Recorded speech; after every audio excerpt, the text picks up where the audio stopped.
J'ai vu la police charger des grévistes, je l'ai vu aussi charger des chômeurs. J'ai vu la richesse de certaines contrées et l'incroyable pauvreté de certaines autres. Eh bien, durant toutes ces années, je n'ai jamais cessé de penser à l'Europe. Monsieur, lui, a passé une partie de sa vie dans une banque. À y penser aussi. Nous ne parlons forcément pas de la même Europe. Tout le monde parle de l'Europe.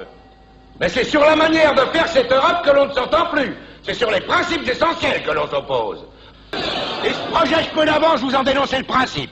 La constitution de trusts horizontaux et verticaux et de groupes de pression qui maintiendront sous leur contrôle non seulement les produits du travail, mais les travailleurs eux-mêmes. On ne vous demandera plus, messieurs, de soutenir un ministère, mais d'appuyer un gigantesque conseil d'administration. Si cette assemblée avait conscience de son rôle, elle repousserait cette Europe des maîtres de forge et des compagnies pétrolières. Cette Europe qui a l'étrange particularité de vouloir se situer au-delà des mers, c'est-à-dire partout, sauf en Europe.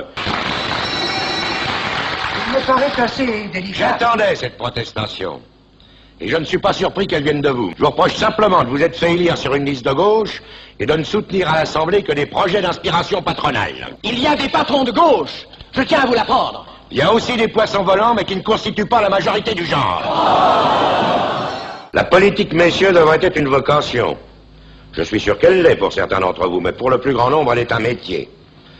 Un métier qui ne rapporte pas aussi vite que beaucoup le souhaiteraient et qui nécessite de grosses mises de fonds. Une campagne électorale coûte cher. Mais pour certaines grosses sociétés, c'est un placement amortissable en 4 ans. Et pour peu que le protégé se hisse à la présidence du Conseil, alors là, le placement devient inespéré. Les financiers d'autrefois achetaient des mines à Djelitzer ou à Zoa. Eh bien, ceux d'aujourd'hui ont compris qu'il valait mieux régner à Matignon que dans l'Oubangui, et que de fabriquer un député coûtait moins cher que de dédommager un Rouennais.